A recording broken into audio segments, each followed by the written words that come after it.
сәлеметсіздер ме? Салық кодексі 341 бап жайында бір шолу жасайық. Ең бірінші Гуглге немесе Хромға салық кодексі 341 бап деп жазсаңыз, осылай шығады. Соның біріншісін таңдайсыз. 341 бап кірісті түзету. 2017 жыл 25 желтоқсанда қабылданып, 2022 жылы қарастырылған, түзетілген. Жеке тұлғаның салық салуға жататын кірістерінен мынандай кіріс түрлері алып тасталынады. Яғни балаларға және асырауындағы адамдарға алынған алименттер, және жеке тұлғалар, яғни Қазақстан Республикасының аумағында банктерден, қаржы нарығында, ұйымдардан сыйлық ақылар, сыйақылар алынса, солар түзетіледі.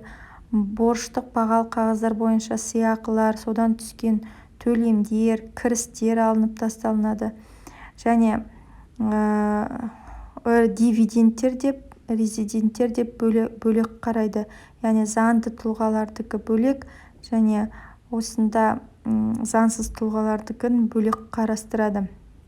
Сонымен қоса, әскери арнаулы атақтарға сыныптық шендерде ие болған кезде төлемдер, егерде оқу, кәсіптік оқытуға арналған төлемдер, Арал өңіріндегі экологиялық қасірет салдарынан зардап шеккен азаматтарды әлеуметтік қорғау туралы және Семей ядролық сынақ полигонындағы ядролық сынақтардың салдарынан зардап шеккен азаматтарды әлеуметтік қорғау туралы Қазақстан Республикасының заңдарына сәйкес төлемдер, яғни денсаулығына байланысты берілген төлемдер, пенсиялар, яғни зейнетақылар, соның салдарынан зардап шексе, сол кезде әр ай сайынғы төленетін төлемдер.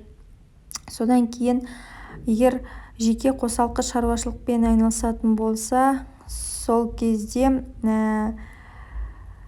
түзетілетін кіріс ол ірі қара малдан алынған кіріс, және жылқы тұқымды жануарлардан, яғни түйе, қой, ешкі, шошқа, үй құстарынан, яғни содан кейін сүттен жасалған тағамдардан, содан кейін мысалы өсімдік, жемістерден алынған табыстарды алынып тасталынады. Сонымен қоса жер өзінің учаскелік аймағынан тапқан табыстары алынып тасталынады. Және мұнда айтып өттік, резиденттерге бөлек не жазылған. Содан кейін бізде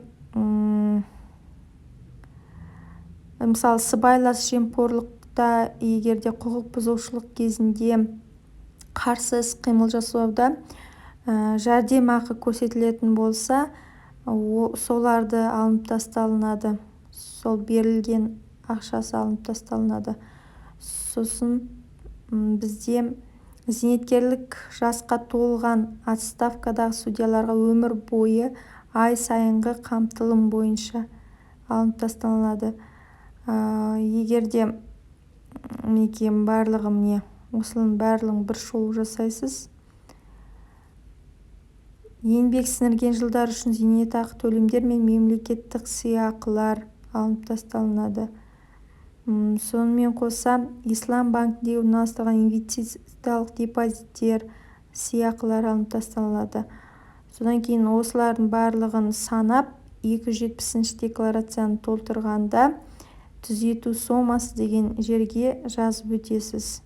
Назарларыңызға рахмет.